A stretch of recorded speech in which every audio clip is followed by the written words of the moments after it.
meeting of the Atwater City Council, March 28th, 2022 at 6:03 p.m. to order. We'll have the Pledge of Allegiance by Adam Reed, if you don't mind, Adam. And then our invocation by Pastor Motts. Remain standing for the invocation, please.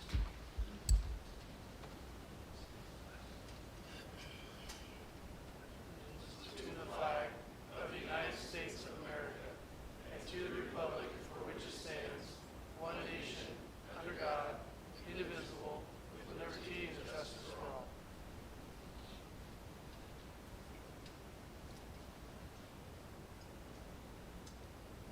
Let us pray. Father, we come before you tonight as a people within this community, seeking after you, seeking after that which would make us fuller, safer, a more healthy, thriving community. God, as we come together tonight, we recognize that much of the world and certainly places like the Ukraine are filled with a sense of violence and just upheaval to the degree that we can hardly imagine. God, we are overwhelmed sometimes by that imagery, gladdened that it's so far away. But God, I pray that you'd help each of us as we are confronted with evil in this world and the challenges that we face, that we would be able to respond in some way to the needs of those who are around us. God, that we as a community would lift together to you, all those people who are impacted by this as refugees or those who are hiding for cover or fighting yet still in faraway places, but also for those who are in need of cover, in need of care, in need of help right here in our own community. So, Father, we give you tonight, I thank you that you have invited us to come to honor you, to look to you during this season as Easter approaches. Pray that you would continue to guide our hearts, guard our hearts, guide our thoughts as we continue to look forward to you to be the one who would help guide us to become the community you would desire us to be. Father, for each of the leaders here on the dais tonight, I pray that you would continue to give not only strength in body, but also just the encouragement to continue to draw close to you and find their strength rooted in you. I pray that out of that rooting of their faith, God, that their decisions and their interactions with one another and with the community around them would continue to be marked by your grace. So, God, continue to guide us and all of those who work to serve this community, for our police, for our fire departments, for all those who continue to give of themselves in various ways to make us who we are. God, we thank you for them and ask that you would guide their steps. So, Lord, I pray over our leaders tonight, that you would help guide their steps as they guide us all along. In Jesus' name we pray. Amen. Mr. Mayor, if I could just simply say, I know it is coming up on the season of Easter. You probably won't meet before now and when we celebrate the resurrection. So I would just like to encourage all of you to find a place wherever it is you choose to worship. There's a lot of good churches in this community. I recommend most all of them pretty highly. So, and if anyone I don't recommend highly, I'm not going to say it out here for fear they may come and slap me if I said something. You never know what's going to happen when you're on the microphone.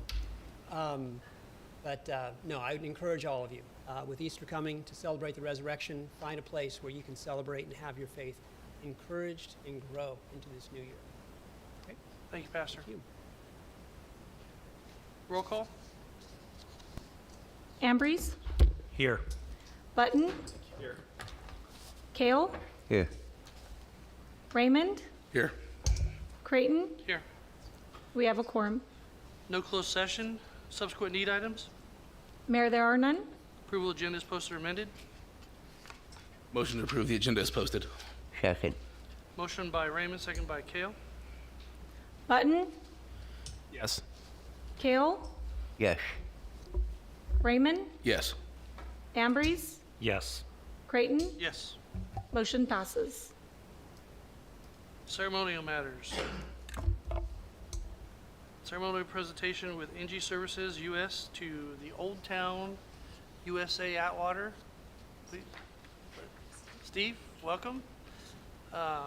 Brad, you might want to come on up too.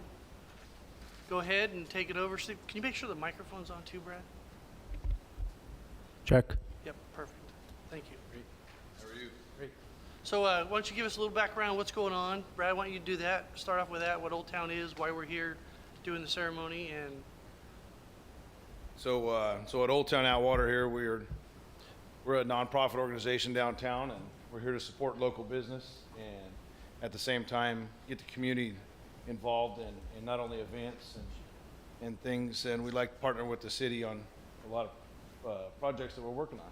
And obviously we have been working on a few of Hello. those this past year. okay, so we want everybody to see and hear you guys a little bit better at home. Council's going to come on down here. This is a special moment. Adam, you guys want to come up? Why don't you guys come up here? Old Town's here tonight. So, yeah, come on up here.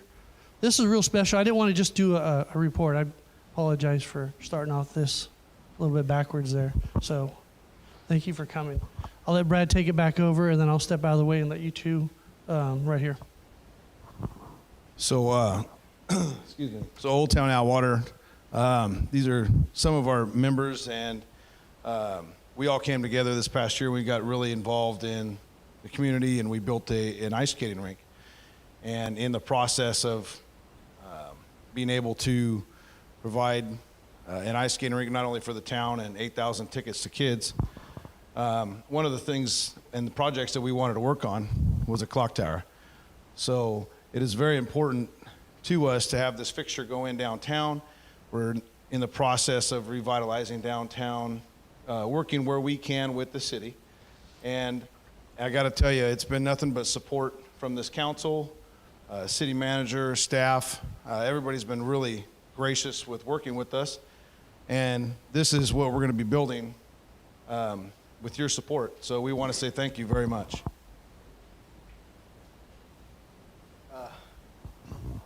So everybody, I'm Steve Ramirez. I'm with NG Services US. And Ashu Jain, you might have met him before when he came to present the project a couple years ago now. Couldn't be here, but he wants to extend his thanks for this opportunity. So on behalf of NG, we're very thankful to present this $25,000 check out of our social. Yes. Yeah, absolutely. It's something that we like to do for most of our communities that we give back to and support them, whether it's for the kids or for the community. We always like to leave a little something extra for our communities, because we know that folks like you and Atwater do good things, and it keeps growing. So thank you for this opportunity, and thank you all. Okay, I am Adam Reed. I'm the Vice President of Old Town Atwater. And I would like to thank you guys and the City of Atwater and all the residents for trusting us with this money to bring this great project to the city. Thank you. Hello, everybody. My name is Nereda Ochoa Jans, and I am very happy, extremely blessed to be part of this organization. Since day one that Brad came in and invited me to join, I mean, it's been nothing but just keep on going and going and going and giving back to our community, to our kids. And this is what Atwater is all about. So thank you.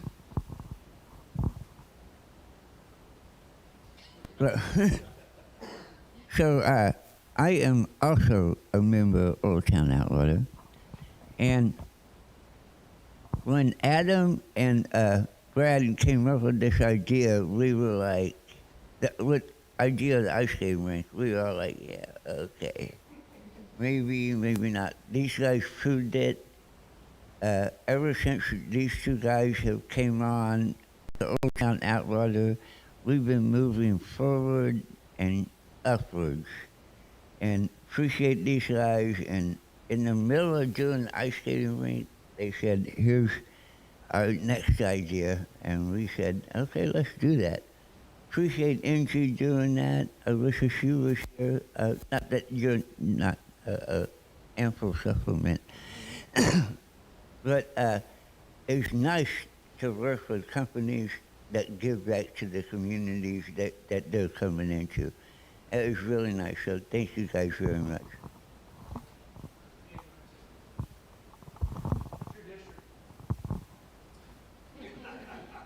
Well, just thank you, Old Town, for everything that you guys are doing. And thank you, NG, for your support.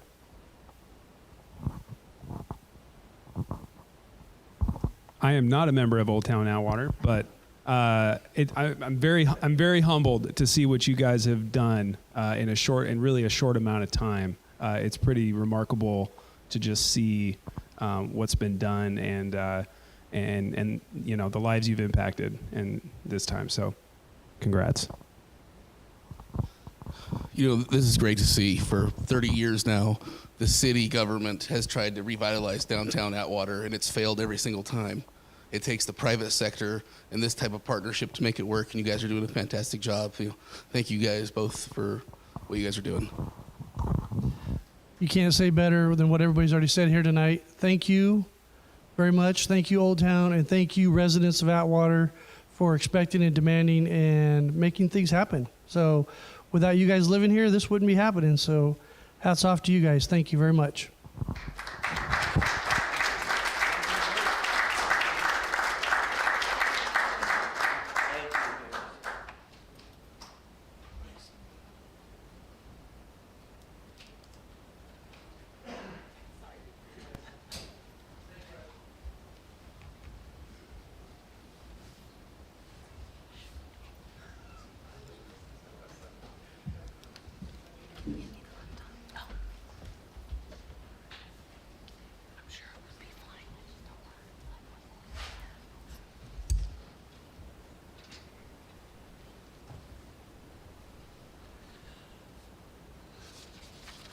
Thank you guys again. That was wonderful. And what was the time frame on that, Mr. Kessler?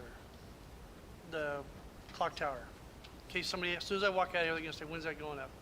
We're going to start fabrication first part of next month. Wonderful. City Manager Waterman? Dedication is going to be? On the 100th year of this beautiful little town. That's right. Thank you very much. Also, so those that don't know, our city attorney is zooming in. Who is the attorney on Zoom? Is it Frank? Frank, you hear us okay? Yes, I'm here. We haven't violated any laws yet, right?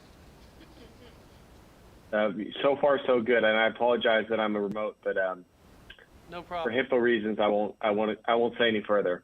Thank you. Presentations, monthly report, Supervisor McDaniel and Mark, are you going to be part of this? Might as well, you showed up. Thank you, Mayor, Council. Yes, let me invite Mark Hendrickson, Economic Development.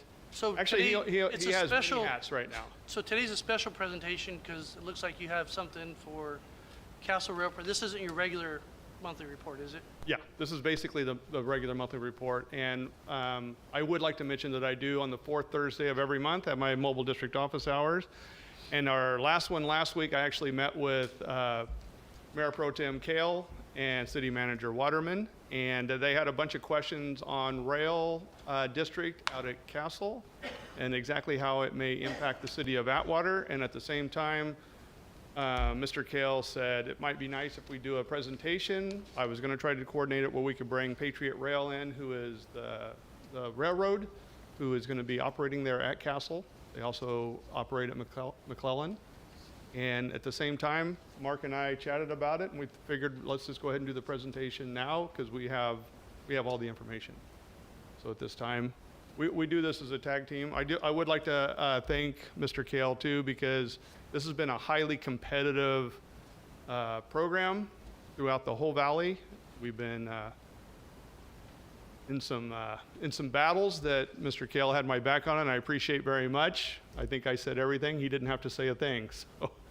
But it's been going on for about probably 4 weeks now with the San Joaquin Valley Policy Council. Everybody wants a little piece of this, and we're about 7 years in front of everybody on this. So without further ado, I'd like to turn it over to Mr. Hendrickson. Mr. Mayor, members of the council, good evening. It is always nice to be here. I've got Mr. Raymond told me, hey, you got about an hour and a half to get through your slides, so we've got about 38 slides. Cut the microphone out. Have a little bit of fun. We should be able to get done here in about 15 minutes or so. Actually, before I get going, though, a handful of quick acknowledgments. Certainly want to take this opportunity to say thank you to this council for your past support, not only of everything we've been doing at CASP, but everything in general from an economic development standpoint. Certainly want to acknowledge your city manager and Mr. Thompson, whom we have a great privilege of working with I'll say daily, but pretty close to daily at times. So we're very blessed to work with your team and wanted to acknowledge them publicly.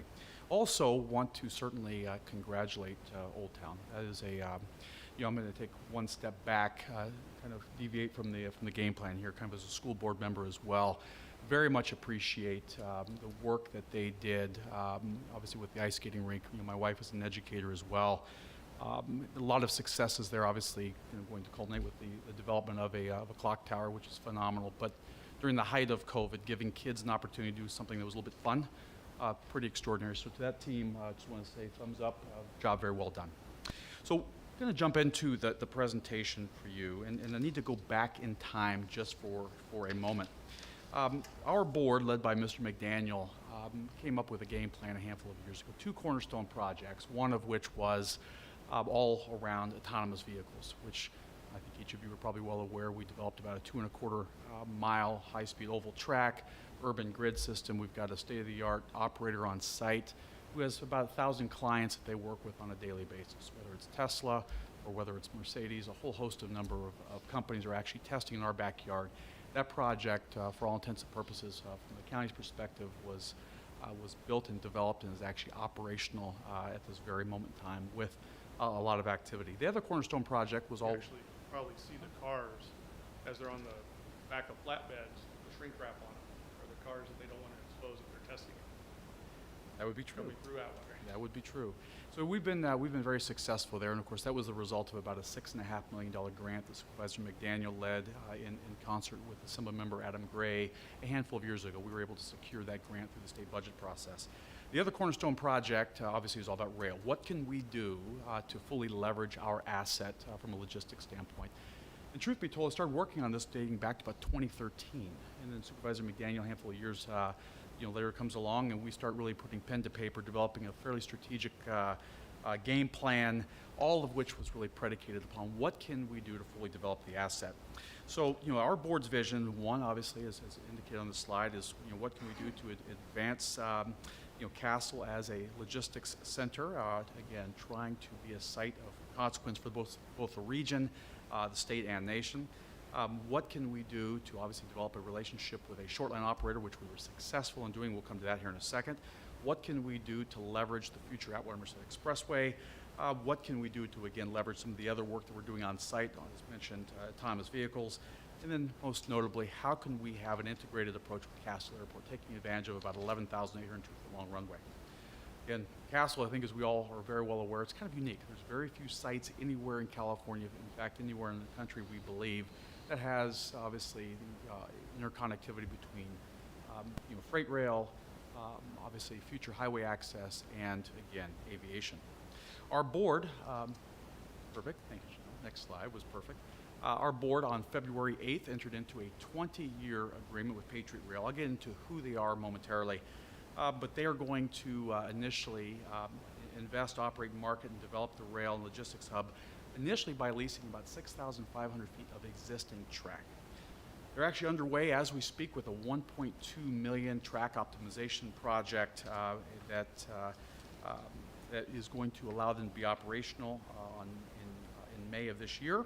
And they're also evaluating the acquisition of 70 additional acres for the purposes of a larger scale rail district development.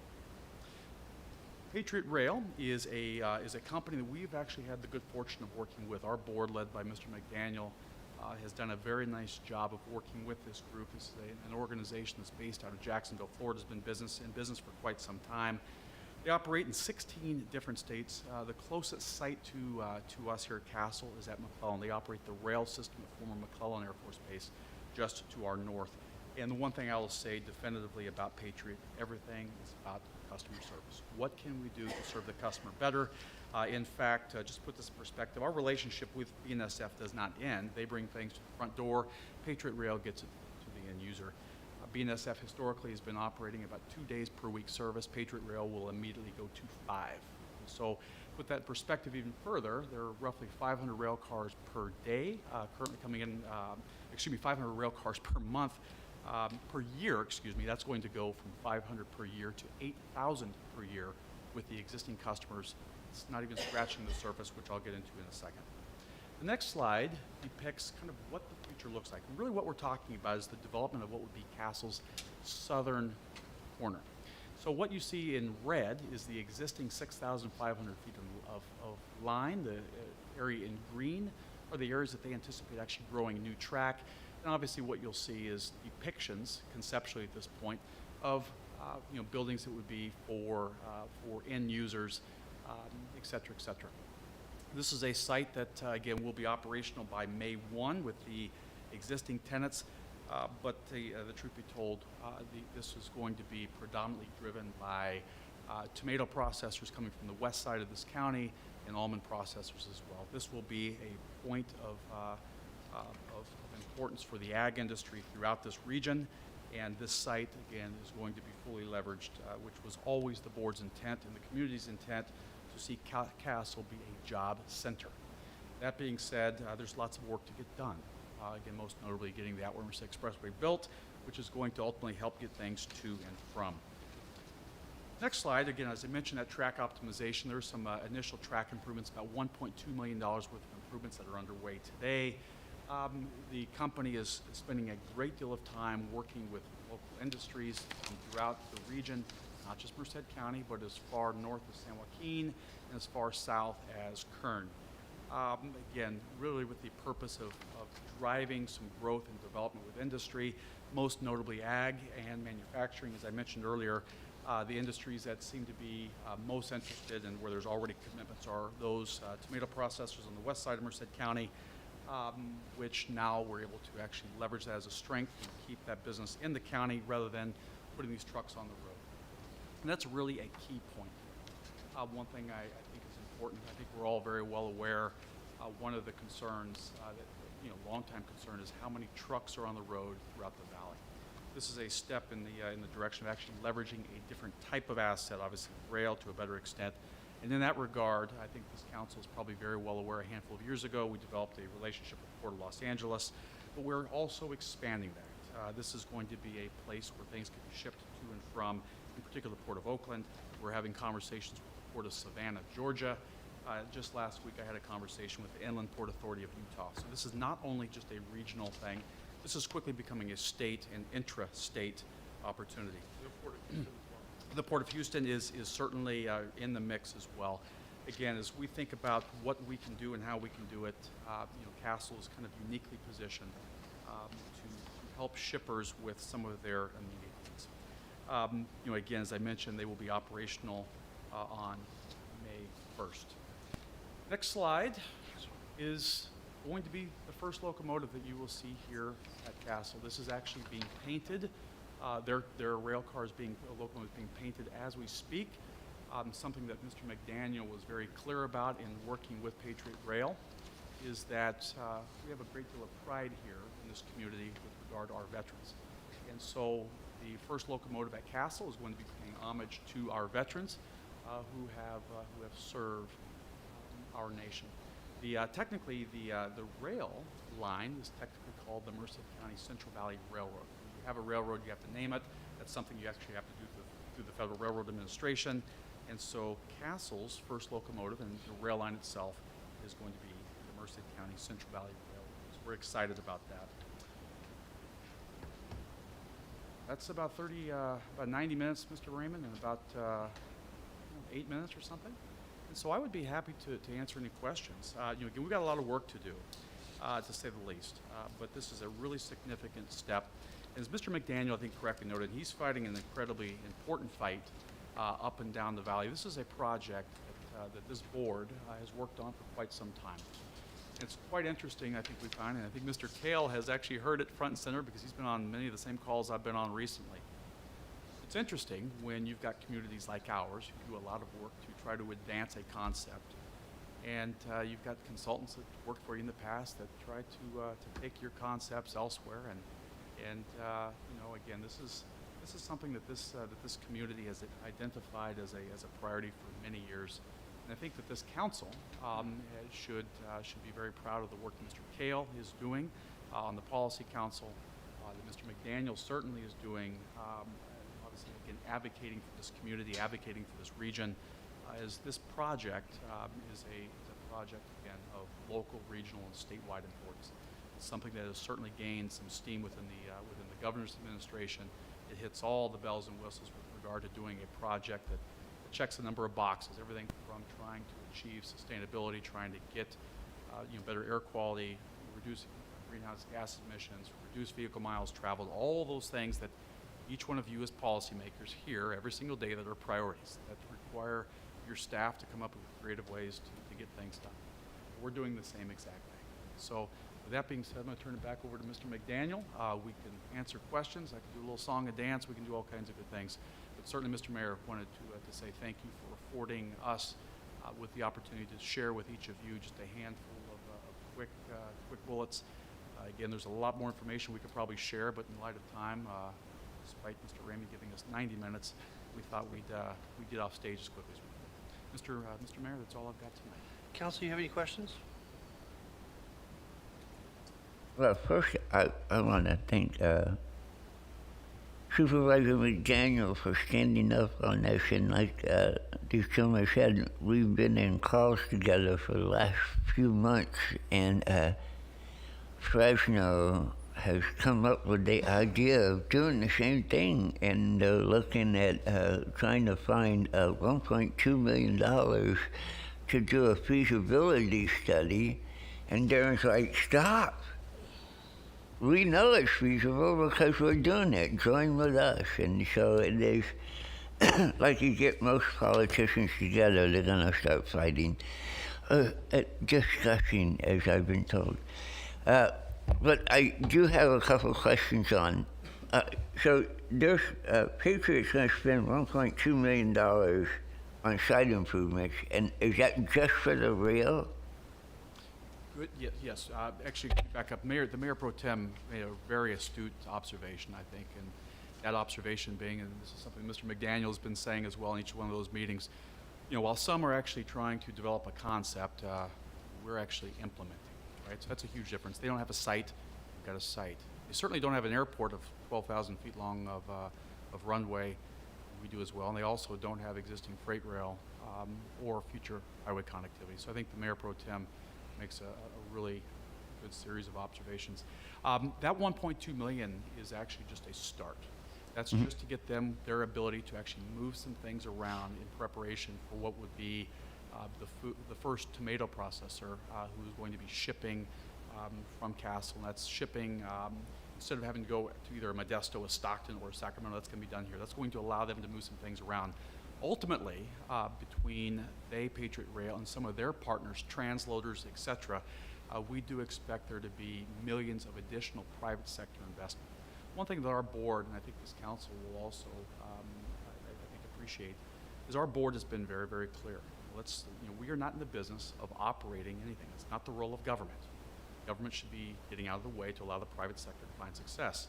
And in that respect, in this particular case, we fully expect Patriot Rail and some of their partners to actually develop with their own resources, probably in the tens of millions of dollars over the course of the next several years, the build out of the facility, which will include everything from, again, buildings to necessary infrastructure and additional line. Matter of fact, Mr. McDaniel and I were on a call Thursday or Friday. They're already talking about, because some of the feedback that they've been hearing from industry, that they're going to need to expand 6,500 feet of existing line that sits on Castle today to an additional 8,000 feet, just to meet some of the demands. So that's going to require some significant investment, all of which is going to be privately funded. Okay. This question was asked to me, and I know what the answer was, but I wanted to hear that from you. They're not going to be processing any of this. They're just going to store it and then do logistics to ship it out to other places. Is that correct? Yeah, no, I think it's a great point. Now, ultimately, I'll say, as it relates to in the short term, I think you're exactly correct. So, as an example, a tomato processor has a finished good, and they're looking to ship that product somewhere in the world, most notably out of probably a port. And so what they'll do, they'll bring it to us, it'll get loaded up, and it'll be shipped out, it'll get to a port, an export point, whether it be, again, some of those ports that I've mentioned, the almond industry, shipping, in particular, a lot to Germany. So that's going out of the port of Savannah. But you also have tomato goods going out of the port of LA, primarily to the Asian market. So again, some of that stuff is going to be primarily processed off-site. And as you're well aware, the west side of this county has some fairly significant tomato processors. That work continues to be there. Now, that being said, one of the board's goals is obviously to leverage Castle as a point where things could be manufactured, because when things are manufactured, people are working. And so while that's a long-term plan, that's not in the in short-term in the cards, we're going to be a point where things are collected and shipped, but maybe down the road, I don't know when that would be, will also be a place where things can be manufactured. Again, going back to some of the driverless car stuff in particular, sensors, I don't think it will be a place where we're going to have an auto factory set up, but I think we could be a place where parts or components of those vehicles could be developed. To what degree would those be shipped out via rail? Your guess is mine at this point. And those warehouses turn, when we toured Hydra's facilities, they turn their warehouses within, at the longest, 3 days. So that product is just there to the whole time. Hey, and then one more question, then we'll let somebody else go. Can you, and when we met last week, we talked a little bit about AME, the Alvarado Medical Expressway. Can you, Darren, because you did a great job of explaining that to us, how that is going to go, when it's going to start, when it will be finished? Because Patriot Rail is coming in, going to start doing this Friday, 1st of May, okay? So AME's not going to be there for a while. And so we're going to have a lot of trucks running and doing that. So please explain that to us. Sure. The path that we see that the trucks have been taking now, some of the transload out of Castle, they're going through the at-grade crossing at Gear Road and taking Gurr up to Green Sands and getting on the freeway that way. What we're seeing is, so in order to pay for AME, we've striked a deal with not only Burlington Northern, but also the CPUC, because we're gonna, that at-grade crossing will become an overpass through the AME. And we're looking at hopefully having that full-fledged in 3 years, 3 to 4. We keep saying that, so 3 to 4 years. And it will connect to Bellevue on the other side of, Castle. And then we're working now on making a entrance and exit for trucking on that east side. I guess it would be the north or the southeast side of Castle. So we'll be directing truck traffic off the AME onto there. And the train traffic will be done between 1:30 a.m. and 4 a.m.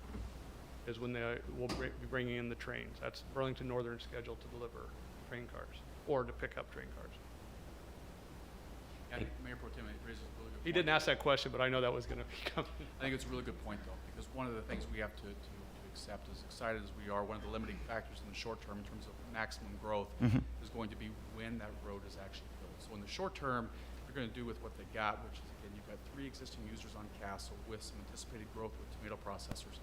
That's something that, again, as the supervisor just mentioned, by doing some of those movements in the evening hours, should hopefully be minimal impact to residents. But of course, one thing that the county is also very interested in is to what degree and what the impacts we're going to be seeing on Santa Fe as well, which is obviously a concern to the county. So these are things that are certainly just goes to show you how important the Atwater Merced Expressway is. And so for those who have a role with the MCAG governing board, continue to make that a priority because this is where, and I think your staff can certainly well attest, we dots between from building things to actually seeing things actually materialize as a result of that.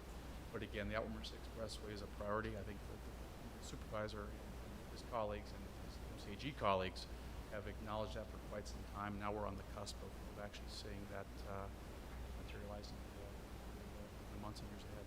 Amber, do you have any questions? Raymond?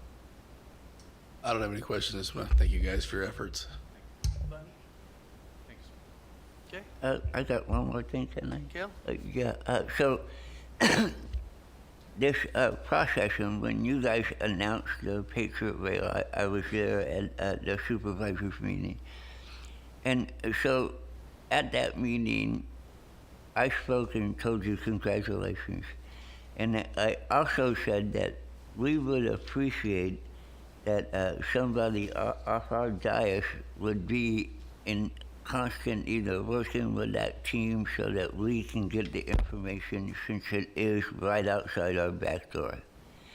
And so again, I would like to express that if you're willing to, we would be willing to have somebody come over and sit there just so we can get that information and just so we can get that out to our community too.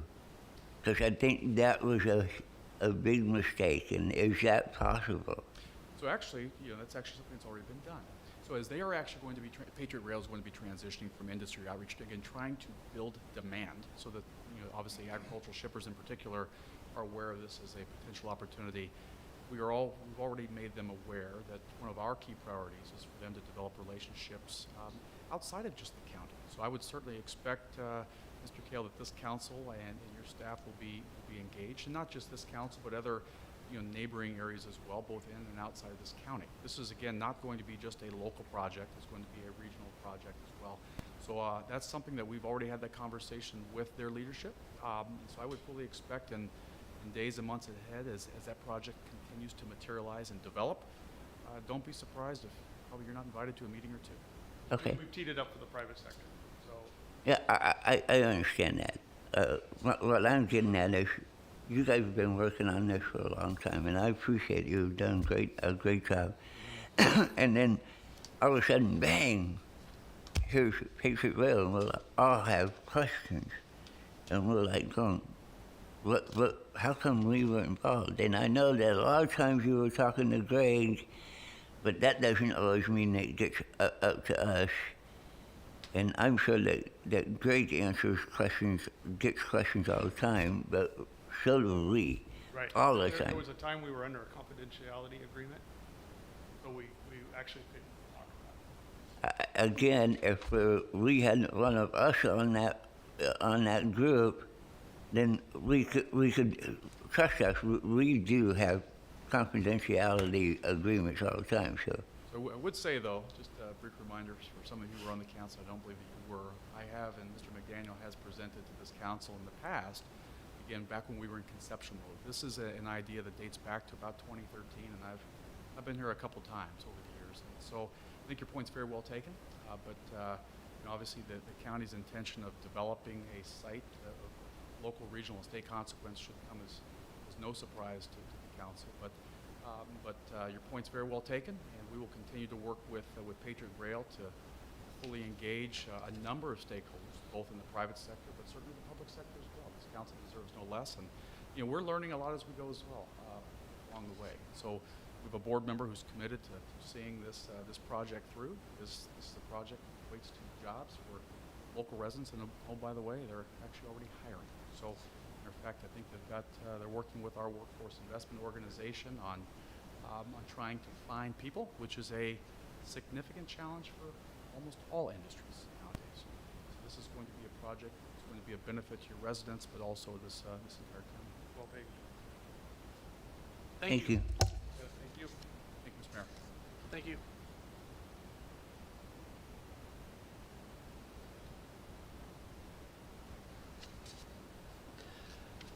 Consent calendar. Background information has been provided on all matters listed under the consent calendar, and these items are considered to be routine.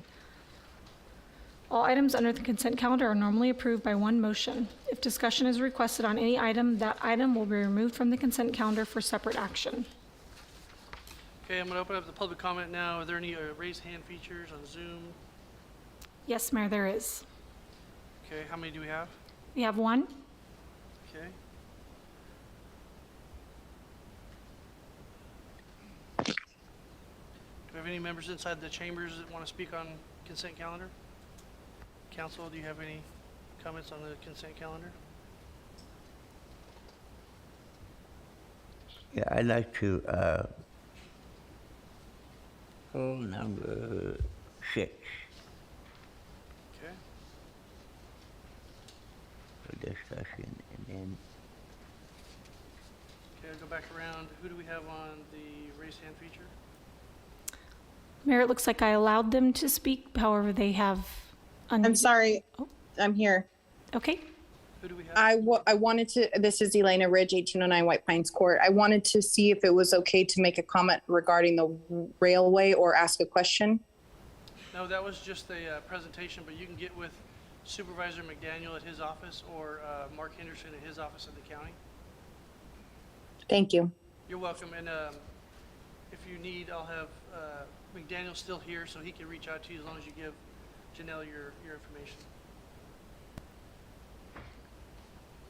My information is provided on the agenda at cityinfo@atwater.org, and you can email me if you would like to do so. Okay, Thank you. Thank you. Thank you. Do we have any other raised hands? No, Mayor, there is not. Any members of the public in the auditorium like to come forward at this time? Seeing none, we'll close the public comment. And we're going to pull, Kale wants item 6 pulled, city manager wants, Waterman wants item 7, so we're looking for a motion with items 6 and 7 pulled. I'll move to, as a, Close the public comment. Go ahead, John. I'll move to, for that as amended. Okay. Second. Motion by Kale, second by Ambrose. Raymond, Yes. Button, Yes. Kale, Yes. Ambrose, Yes.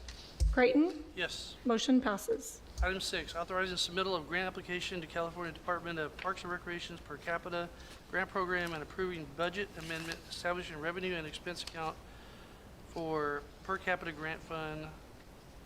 Director Thompson.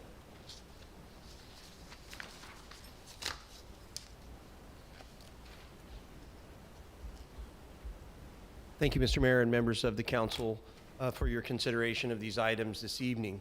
In front of you tonight, as item number 6, as removed from the consent agenda, is the staff's request to have adopted a resolution authorizing the city to apply for grant funding. Now, there's a couple of different things going on here at one time, and I want to make sure that I walk the city council through what the complexity of staff's request is.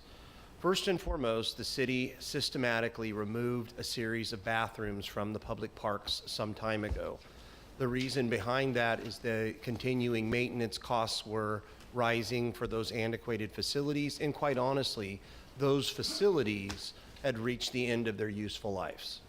So they were removed to prevent blight, further deterioration and destruction of those structures, so they were systematically removed. Staff was also given direction to bring back to the council our plan and a systematic approach to replacement of those bathroom facilities. So I wanted to make sure that we kind of parked that one over here and just a recall of the direction that staff had received from the council with regards to those facilities.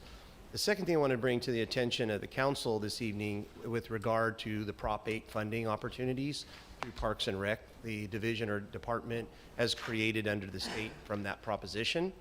The grant applications were to be collected, and the deadline was back in December. They had contacted the city of Atwater regarding a non-competitive allocation amount under that proposition, and they opened the funding opportunity to May the 30th. Not wanting to not take advantage of that, receiving the previous direction by this council, we assembled a program that we could re-implement a bathroom where we felt was the first priority of the re-implementation of or reconstruction of those bathroom facilities, which was Osborne Park.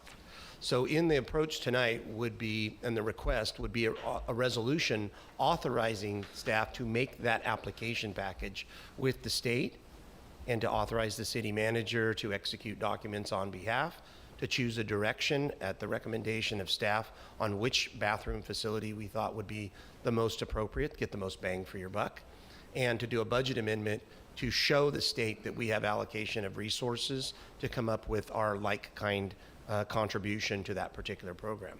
In the packet for you tonight, there were a number of potential options for the council to choose from. The option that the city staff is recommending is the precast construction It's a unitized bathroom that encloses all of it. So it's not one module for one and one module for the other. With lead times on construction, especially precast materials, we think that this one particular option would be the best for the city because the soft costs are absorbed within the pricing schedule that's included in front of you. So for the total allocation amount, after the movement or the location that we're picking right now and the amount of contribution at 20%, the city would be required to meet. The grant funding would produce almost 50% of the cost in itself, and with the city picking up the remaining costs. This is a tremendous opportunity to get us moving in the direction that was given by the council on the reconstruction of those facilities, identifying Osborne Park as the highest priority need. I'm available to answer any questions that you might have. Council, you have any questions? So I guess the one question is, are we going to choose which style restroom that you're asking for? Because I don't think anybody disagrees that we need to put that out there. I guess my question when reading through this is, are we choosing one tonight? The direction of the application would have, or the direction of the project that we pick for that particular funding application would have to include a project. That project is going to have to include a budget on how we choose to implement that. So the direction that we choose on this, now in keeping in mind, the resolution allows us to apply for those funds. The state would have to approve those, even though it's a non-competitive grant.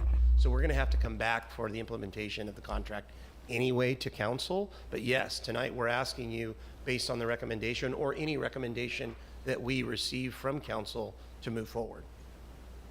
So regardless of the size or the project, we're putting in 20% on our end, correct? Well, regardless of the grant, A minimum of 20%. a minimum of 20%. So for example, the total allocation amount was somewhere hovering around 170, Councilman Button. If we found a disadvantaged area of the city that we could apply those funds towards, we could get all the way up to 170 plus or minus dollars. Because of the area that we're going to not being a disadvantaged area of the city, it's not a disadvantaged area of the city, but it's the area of highest priority for us. So we have to look at it for, yes, our contribution amount to that area may be 20% or higher because of the matching cost or that for ordering that precast unit, but it is the highest priority for the city. Mayor, just for clarification too, I don't want to cut you off, Sure, go ahead. Councilmember Button, but maybe this will answer your question too. So tonight, what we are asking is for the council to choose an option. The design will come back to the council at a later date, but we need the option.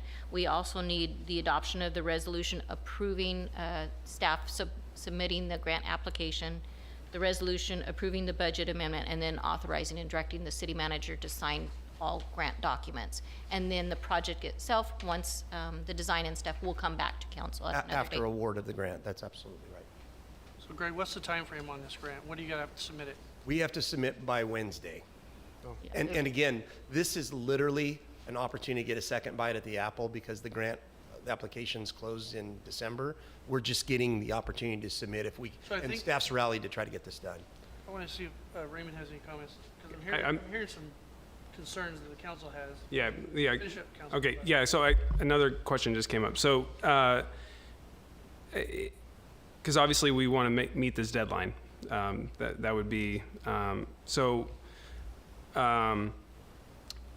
So there's a little bit of not a guarantee as far as like what kind of money we're actually going to get, right? It looks like they could bounce it back, or they could say you're going to have to pay more of a percentage because of what was awarded, or. The amount of the award is a non-competitive grant, so that's already been calculated. We Okay. already know how much the grant would be. Would we be 100% successful or not? No, it still takes the approval of the state, obviously, Yeah. as you pointed out. But the amount is not in question. The amount in question would come from the type of structure that we chose to build and whether they approved our grant application for this facility. So can we move forward at this point and then still change the design, even though we get the money, or at least there's A change to the project design may implement the project application. And whether that can be changed after the fact or not, Frank did a little bit of reading on the application itself. My understanding is. Yeah.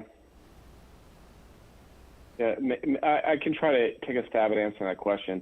So, like the city manager said, the council is here to approve a resolution that basically authorizes the city to move forward with the project. All the state needs to know at this point is what park the improvements would be at, which is clear. It would be Osborne Park. What are the high-level improvements contemplated, which the improvements contemplated aren't going to change. I think it's just clear. It's just a question of what specific style or arrangement of bathrooms, and then just a high-level concept. So I think what staff is really looking for is direction. So when it comes back with a proposal for council approval that is in line with what council would like to see. And obviously there's some there's potential cost differentials as well because the grant only goes up to a certain amount. It's going to have a. But the specifics as far as, the specific design plan specifications aren't required for purposes of this application submittal. Well, and this may help further answer your question, Councilman Button.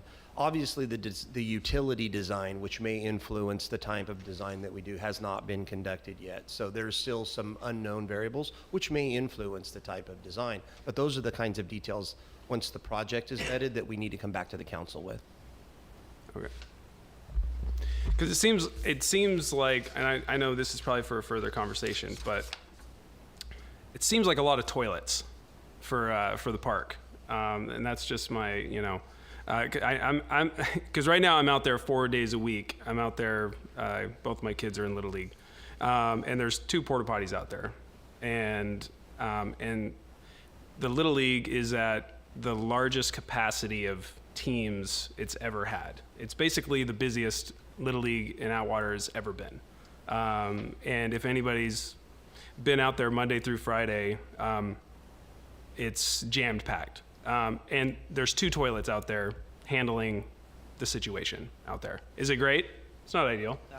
And I'm not saying that's what we should do, but I mean, this is, I'm a little, and this is going to probably look really good. I'm just a little bit like, so we're going to go from 2 to, this is going to have 3 on one side, 2 on the other. Yeah. Ladies first. So again, this is the council direct option. I mean, the item 1 may be similar to what you're looking for. It's 4 rooms with 1 ADA. I mean, it doesn't have to be as big. It can be bigger, smaller. Yeah. So that's my thing is, And that's a good point. What we had to look at for the consideration of the project, which we completely understand has been done in a time compressed manner. We just wanted to make sure that we hit this opportunity because it made, it was that window was going to pass us again, and we had to make sure that we intercepted that. What we had to look at was the size, the acreage of the park, the number of facilities, the type of parking available for the census of the overall park, and that's what we sized it accordingly at. So you're right, there may be at the total volume of the park. Now, we already know the park is underserved by parking, but the total number of acres and the facilities available at that park, this seemed like a reasonable response. Okay. Any more questions? No, that's it. Raymond? So, this grant, we could have applied for it in December, and we missed that, or what? What is there any reason why we missed that? No. No, it was based off of a grant that was submitted on the Prop 68, I believe, and then it was a per capita based on what was submitted, to my understanding. Correct. Okay. Is there still, so Osborne is considered not an underserved It's community. not considered disadvantaged. Disadvantaged, okay. So for example, there's only a couple of areas through the city of Atwater that would meet socioeconomic, check all the boxes for that particular thing. Some of your downtown corridor would be applicable for that. So looking at something like Bloss Park versus looking at something at Osborne Park, it may have had a different metric involved in it. But obviously the need, because of exactly what you just pointed out, Councilman Button, is that high traffic during the spring and summer months for the youth baseball and some of the programs that represented a higher need.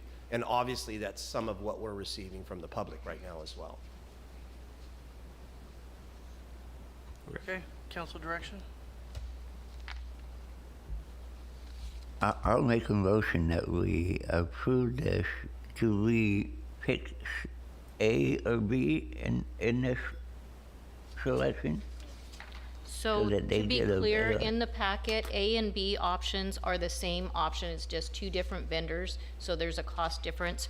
What I would suggest that council looks at is the one that I presented on the dais, that item 1 and 2. These are the cost differences here between A and B? Yeah. They're on- Correct. Correct.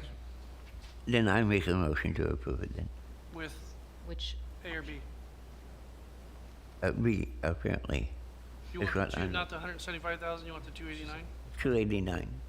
So that would be the 3 women's stalls plus 2 men's stalls and 1 urinal, 280A restrooms, total of, Yes. okay, $289,000. Do you have a second? I'll second. Second by Ambrose, motion by Kale. And that was option B. P, correct. and can we get clarification, does that also include the resolutions approving the submittal of the grant application as well as the budget amendment and directing city manager to sign grant documents? So moved. But before you do that, there's no dollar amount for that. It could go, if it swings up to 200, our part 200 grant match. The proposal and the project is based on the estimates that we received from the contractor. So where it currently stands, the funds that we would be receiving from the state grant program would be approximately $142,000. Okay, I just want to make sure we don't have to, because when we go after grants in the past, not saying now, but sometimes we go after a $100,000 grant, we'd spend $400,000 to get the $100,000 grant. Not all boats rise with the tide. You are correct. Yes, so we won't be doing that. We'll be going after the minimal amount of investment from the city would be on this? No, not, Well- that's the award. No, the award is 142. This is the investment. So we would have an additional over 142,000, our cost to the 289. Would be 147. Right, so we're looking at a budget impact of 147, it's not clearly stated here. Okay, is that what your motion is? Yes. Okay, do you understand the motion? Yes. Thank you. Ambrose? Yes, I'd like to get some restrooms out there. Button? I think this is, I think it's being rushed. I don't care for that option, the more expensive one. So I'm going to be a no. Raymond? I agree with Councilman Button, no. Kale? Yes. Creighton? Yes, Motion passes. thank you, Greg. Now we're gonna move on to item number 7. Approving on-call professional services agreements with various consultants for construction project management services. So Mayor and Council, I asked for this item to be pulled just for clarification. The recommendation does suggest a not-to-exceed amount of $200,000 per task order, but for a cost control measure, I am asking that this also includes a not-to-exceed amount of $200,000 per agreement, so, or the motion to include that. So if it went over the 200, it would need to come back to council for an amendment. Okay. Council, you have any questions? Direction?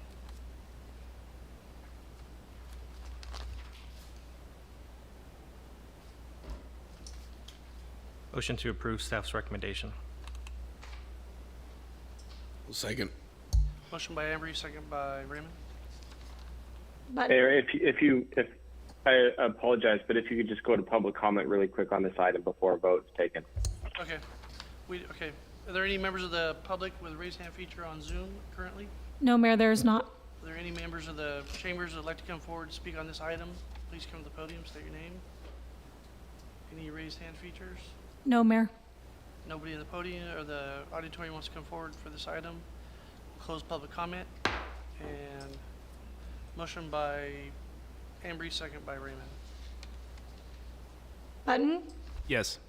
Ambrose, Yes. Kale, Yes. Raymond, Yes. Creighton. Yes.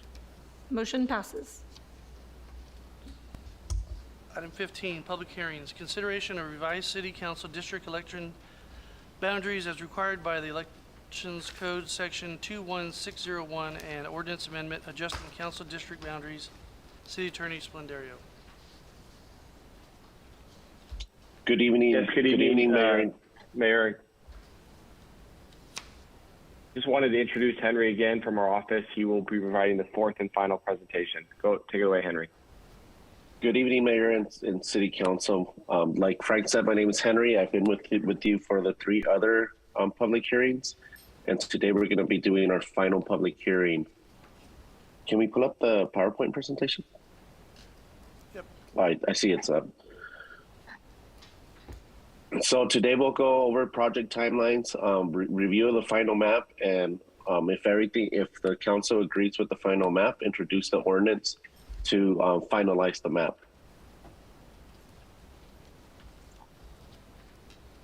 So as you know, the redistricting process is governed by federal law, it's governed by California law, and there's also other traditional principles. Under federal law, we look at equal population. The Federal Voting Rights Act is the one that governs this process federally. And also we look for no racial gerrymandering. Under the California criteria for cities, we look for the districts to be geographically contiguous, that there be geographic integrity of local neighborhoods, communities of interest, and also easily identifiable and understandable uses of local landmarks, boundary lines, and other criteria. We also looked at that each district is geographically compact. Under the more traditional principles, we try to minimize the voters shifted to different election years. We try to respect the voters' choices. We try to look at future population growth and also preserve the core of existing districts, which I believe that we've done with the new with the map that we will be presenting today. The next slide shows the existing districts. And if you look at the numbers, the reason why we advised on introducing a new map was because the total deviation was 11.64%, and that was above the 10% that we would like to see and case law would like to see. So this is the map option that the council adopted, was recommended at public hearing number 3. Where we presented 2 options, and the map option number 1 was the one that the council liked the best. If you see the districts are pretty compact and they're contiguous as well. There's no odd or gerrymandered districts at all.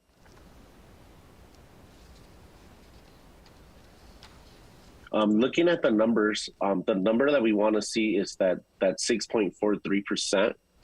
That we're way below the recommended 10%.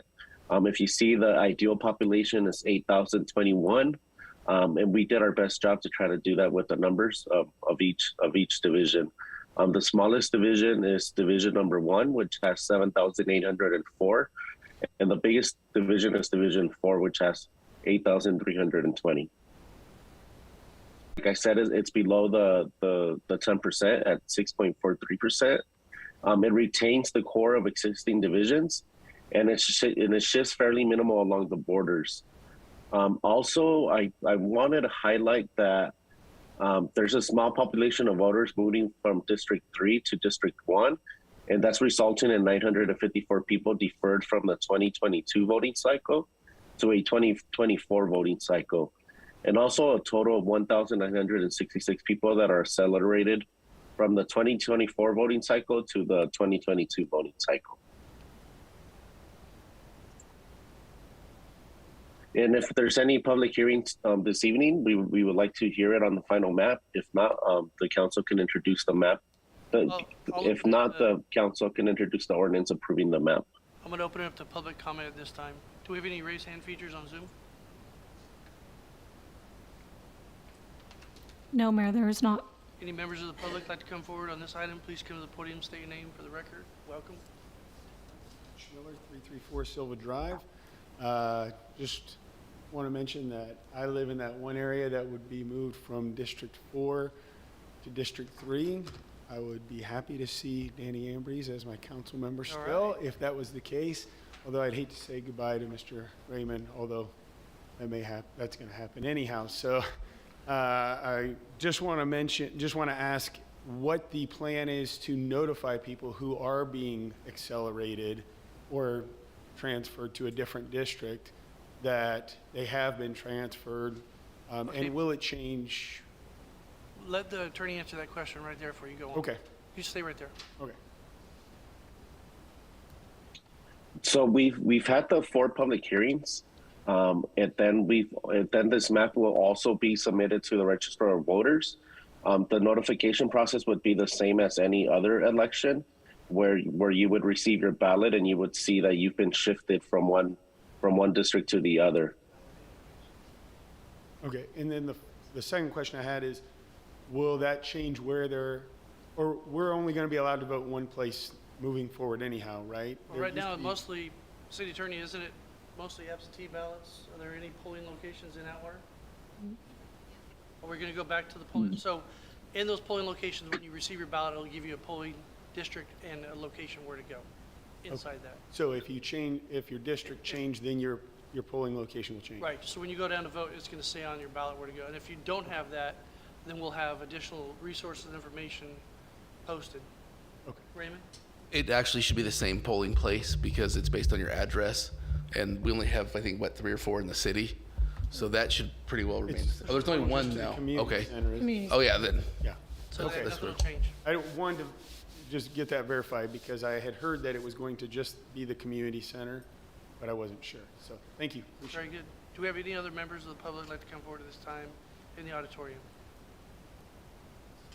Do we have a raised hand featured on Zoom? No, Mayor, we do not. Okay, we'll close the public comment, bring it back to council for direction or comments. Do we have any comments off the council? Button, Raymond, Ambrose, Kale? No? Direction? It's right here in the, if you do it, please read it as it's stated here.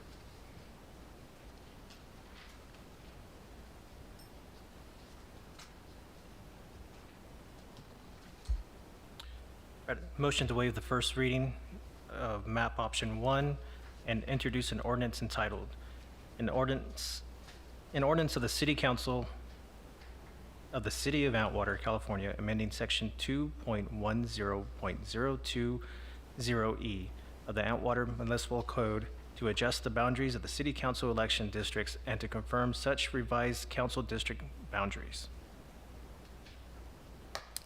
I'll second. Motion by Ambrose, second by Button. Raymond? Yes. Ambrose? Yes. Button? Yes. Kale? Yes. Creighton? Yes. Motion passes. Item 16, reports and presentations from the Fire Department, 2021 Fire Battalion Chief Bobby Ayuso. I say that right? Ayuso? You get closer every meeting. We'll get there. Say it phonetically for me. Ayuso. Ayuso. Ayuso. I used to go there too. Yep, there's some really funny jokes with him. I know. Hey, I got a bad last name too. Well, Welcome, thank you for the presentation, and give it your best shot here. Mayor, City Council, Bobby Ayuso, your Atwater City Fire Battalion Chief. First off, before I get going on the PowerPoint presentation, probably the biggest accomplishment was for me last year promoting in this position. Unfortunately for you, you're stuck with me. But I do appreciate it. I've learned a lot throughout my first year, and your support has been very helpful, as well as the rest of the staff. So I really appreciate all that you guys have done, and the progress that we've been able to make with the fire department is directly related to your support. So I appreciate that. Secondly, I got a request last year that we are tired of seeing binders, so we printed some little pamphlets. There's some on the back counter for anybody in the public that wants to grab one. The only thing I ask is if you're going to round file it, just leave it back there and I'll use it for future presentations. These are great for the Chamber of Commerce, Old Town Atwater, and real estate companies. So wonderful job on that. Perfect, thank you. And hopefully each year we can progress and make this a lot better, because there are some things that we would have liked to add, but at least gives you a visual, and I'll reference some page numbers as I go through the PowerPoint as well for you. All right, so just a little recap. Still the 2 fire stations, Station 41 downtown on Broadway, and Station 42 located behind Buhat Colony High School on Avenue 2. Personnel, equipment, and call volume. Start with our employees. So we contract operations of the fire department with CAL FIRE. In that contract, we have 11 paid employees, 2 of which are battalion chiefs, myself being the operations battalion chief, and then a fire marshal. We have 4 captains, 5 engineers, and they're on duty for 72 hours a week minimum. Daily staffing levels is 1 battalion chief and then 2 personnel on at each fire station. So it's still well below the national standard of 3 being on a fire engine, 4 to be optimal, and then 4 on a ladder truck. So to meet that national standard. I'll reference that a few times, and when we go through it, give some ideas and envisions of what we see to be beneficial if we were able to get to that point. So on top of that, we do have a reserve firefighter program still. Currently have 5 active reserves that Captain Aguilar runs out of Station 42. And they're required to work 36 hours per month. You can see personnel in the pamphlet on pages 10 and 12. See who works at each station. Here's the organizational chart. And going from the top, my boss is Division Chief Mark Pimentel, and that I started there because that's where the contract starts paying 20% of his salary, and then he oversees both the battalion chief positions, and I, being the operations battalion chief, oversee the 4 captains, and the engineers work below them. So a good portion of that contract is paid for out of Measure H.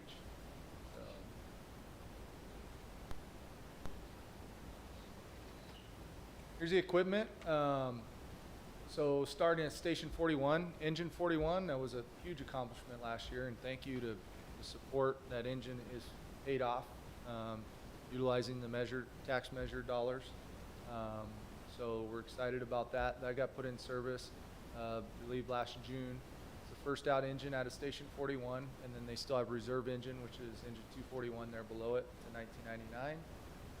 At Station 42, Truck 42 is cross staff. That was also paid for out of Measure H. And we cross staff that due to limited personnel. We run Engine 42 first out to medical calls, public assist, vegetation fires, and then if they get an incident, alarm sounding, structure fires, commercial structure fires, vehicle accidents, Truck 42 responds. Something that we've seen and discussed and seen being beneficial for the city in future, if we were able to increase staffing, would be to go away from running a Type 1 pumper to those types of calls where we could get something smaller, more fuel efficient, split staffing, run two personnel on, say, like a Type 6, and leave 2 with the ladder truck. In the event they got a structure fire during that time period, they would team back up and get back together. So without trying to read too deep into this, I'll revert. I know I'm bringing staffing up, but there's a lot of things that can affect and change things positively by increasing those staffing levels. So part of that is our response plans.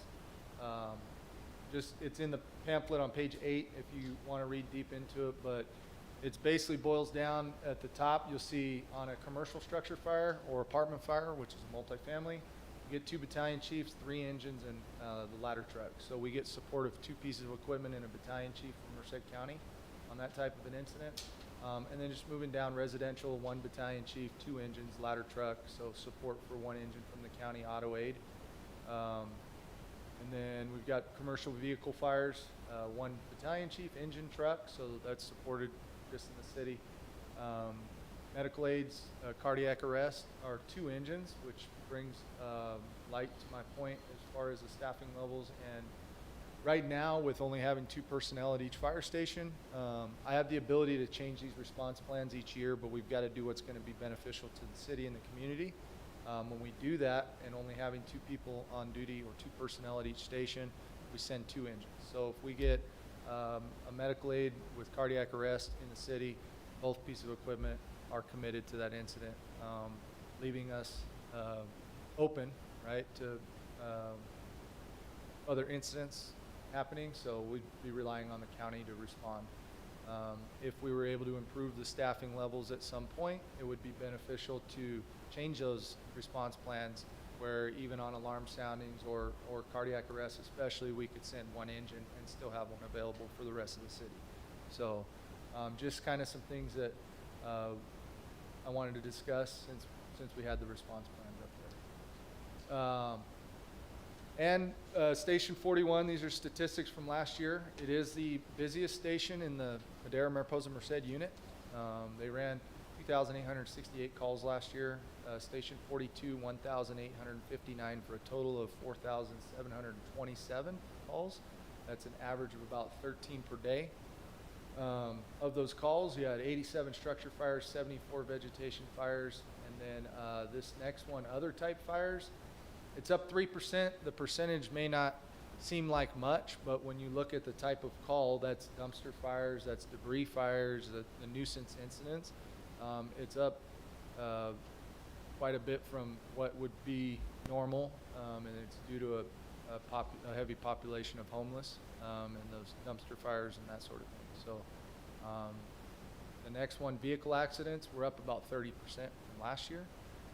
A lot of that's due to the traffic or construction work we're getting on the southbound 99 through the city here.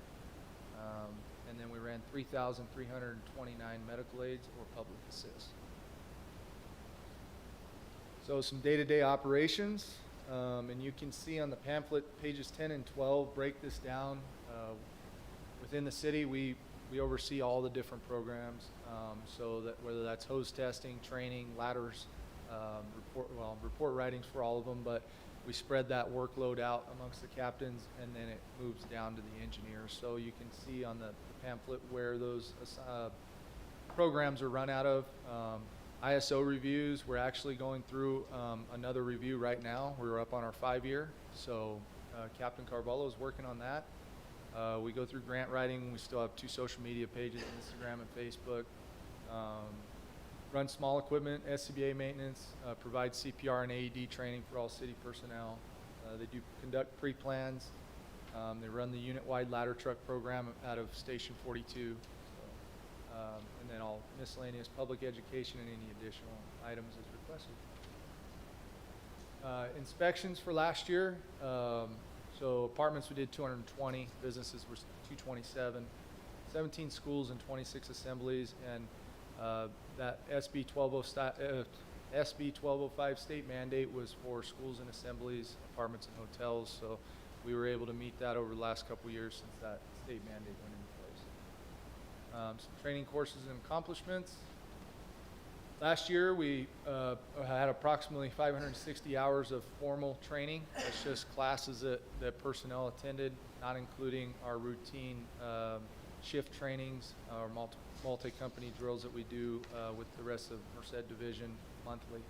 Some of those were Incident Command C300, firing method, intermediate firing methods, some supervision and instructor classes, auto extrication, hazmat specialist, low angle rope rescue, and once again the truck academy. Those were on page 16 of the pamphlet. Then some accomplishments. So obviously that new engine was put in service at Station 41, which is amazing. Successful purchase of a second set of battery operated extrication equipment on an OTS grant, which is something we're always striving to look at getting grant funding to support different pieces of equipment we need. And those are very beneficial. They're all battery operated, no more hydraulics. You can pull them out, hit a start button, and go to work. So they're much faster and more effective. Purchase of a forcible entry prop, which is a huge benefit to the personnel on duty. They don't have to go across the tracks of castle, use a prop. We can use it right there at Station 42. They pull it out and can beat on the door. Successfully entered into the MOU with Merced County Hazardous Materials Team. We were successful in grant funding opportunity to reimburse for some COVID-related purchases, and then again completed that annual ladder truck academy. So in closing, once again, I just appreciate the support from all of you and the rest of staff and the public as well. My first year has been tough. I know I have a lot of questions, and I'll get there one day. Hopefully I won't have those stupid questions, but I'd rather ask them in the beginning than wait until I've been here for a few years and you're wondering why I'm asking. So if you have any questions, I'd be happy to answer. Council, you guys have any questions? Kale? Ambrose? No questions, just, man, it's only been a year. It's like, you've been here since I've been here. So I've spent 6 years as a captain, so I knew all you guys before, but it was a I long know. year. I'm happy to hear, though, that you're going to continue on and looking forward to seeing you for many years to come. Thank you. Button? You know, it's just been it's been a pleasure getting to know the team since the time I've been in here, and I appreciate every time I'm around there. They're really good about, you know, their knowledge of everything that's going on at those stations and explaining it to somebody like me that doesn't, you know, have a great background with a lot of that equipment and stuff. So, yeah. So, here's to another year. Yeah. Raven? Chief, it's a blessing to have you in the city. You do a great job, and it's even more of a blessing to have you as a friend. Keep up the good work. Yeah, I think you're doing a pretty good job. Just want to see more of that famous chili you guys are making over at the firehouse. You know, it's raining today. I thought about It would be a wonderful I thing. could've just made a big Oh, his chili is the best. I know, I haven't had it, so I couldn't verify that, but I am really happy with what's going on.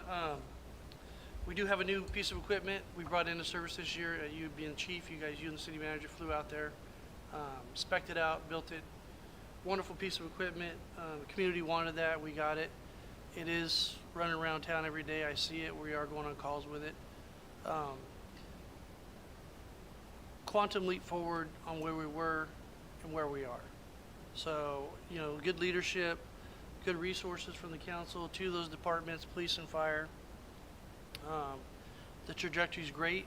Stay on the course, and just more community involvement. And I'll see you and the police department together out in the community more often. Maybe doing some community barbecues or some chili cooking or some Absolutely. more enjoyable opportunities and activities between the two agencies with the community. I think we're getting our house of cards in order as a city and as the departments. And I think it's time that you guys start spending more time with the community and doing fun stuff and sharing everything you've done firsthand. So good job, congratulations, and we look forward to keeping you here for a long time. Thank you very much. Thank you, Chief. And also, we do have these pamphlets. If anybody wants them, the Chief will have some extra ones. They're a great resource. They kind of tell everything in the snapshot, well presented, and great job. City Manager updates and reports. City Manager Waterman, item 17. I have nothing tonight, Mayor, thank you. This time, public comment. Do we have any raised hand features on Zoom? No, Mayor, we do not. I'll go and read the notice to the public, if you don't mind. At this time, any person may comment on any item which is not on the agenda. You may state your name and address for the record. However, it is not required. Action will not be taken on an item that is not on the agenda. If it requires action, it will be referred to staff and replaced on a future agenda. Please limit comments to a maximum of 3 minutes. Do any members of the public like to come forward at this time? Please come to the podium. State your name for the record. Welcome. Miller, once again, 334 Silva Drive here in Atwater. Also Pastor Victory Baptist Church, 1280 Sierra Vista Street. I just wanted to get up, since that was a presentation and there was no public comment, I just wanted to get up afterwards and thank Chief Ayuso as well. I think I got it right. All right, Chief Ayuso. But I also did want to say, and he mentioned it a few times, and I hope we were all listening, that there was 11 paid people out of 2 firehouses. They did a study on stress, and they said that 3 of the things that cause the most stress in people's lives is, number 1, daily plans that are unrealistic. Number 2, to be the first to arrive and the last to leave. And then number 3, always be in a hurry. Sounds like a firefighter to me. You know, I appreciate this man, and I don't want to see him and his team under so much stress that it breaks them. And so I hope as we move forward, we can find a way to help them get more staff in their 2 firehouses. So thank you, Chief, for all that you do. Thank you. Any other members of the public like to come forward at this time? Do we have any raised hand features on Zoom? No, Mayor, we do not. Seeing none, we'll close the public comment and bring it back to council for council comments. Button?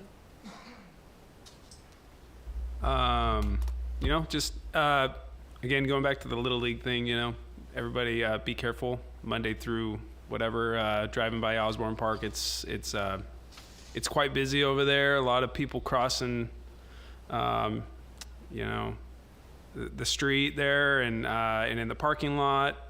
So just if you can, really try to take your time driving by Osborne Park. And I did want to say too about, you know, I wanted to say I didn't feel like our staff does a great job, and I know you guys are methodical. And I said I felt like the grant with the bathrooms was rushed, and I think that was, you know, I think to put a light that making the staff seem like they're rushing through and not being diligent, it was not my intention. So I just wanted to make that clear. And yeah, we've got some fun Easter stuff coming up and family activities, and I know I'll be trying to bring my kids out there too. So why don't you talk about the Easter thing? It's not going to be on Easter weekend. It'll be April what? Go ahead and...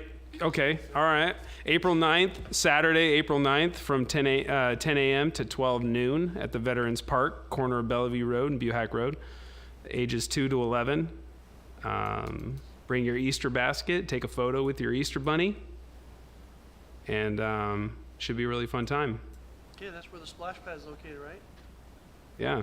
Is Easter bunny going Be to... open? The splash pad won't... When's the opening? Because that's going to be asked. So we plan on opening it first weekend of April through the first weekend of May. You said May. April. Well, we were going to do it first weekend of April. It's going to be the first weekend of May because we didn't want it to conflict with the Easter egg hunt. Okay. And then through October. Okay. Councilman Raymond? I have nothing, Mayor. Councilman Kale? I want to wish everybody a happy Easter, and I'm sure we'll all be out there for the Easter egg hunt. Other than that, I'll take that as a no, is all I really want to say. Thank you. Councilman Ambrose? Well, I'm not going to say really anything about wishing anyone a happy Easter just yet, because we'll be back here on the 11th. If I'm not mistaken, Easter's on the 17th, so I'll hold out until the next council meeting for that. I do want to thank staff for all the presentations that were given, as well as for recently the cleanup on one of the alleyways off of Olive Avenue. Got a wonderful email back from the resident that had concerns, and they are very thankful for how quick the city responded and for the job that they did. But with that being said, I would like to see some type of plan moving forward to start cleaning up our alleyways. If we need help from the residents, you know, let us know. I believe there's still a lot of people out there that don't know if it's their responsibility or the city's. So a plan moving forward would definitely be great. This way we're not just always reacting, and we can, you know, try to get this accomplished. Other than that, I have nothing else. Okay. I just want to say Easter is the following weekend. It's on the 17th, I believe, right, Pastor? So we're going to do this celebration, the Easter egg hunt, the egg hunt for the kids on the 9th. So not to confuse anybody, it's a community event. So we want to see everybody out there, all the council members, community members, kids running around at our Veterans Park that we refurbished and spent a lot of time in. The veterans put into it. And then also good job on the cleanup, as Councilman Ambrose said. We have some stray humans running around town that seem to be getting dumped on us more, Chief. There's some new faces, and they're a little bit more violent and other things, and I heard the jails open back up.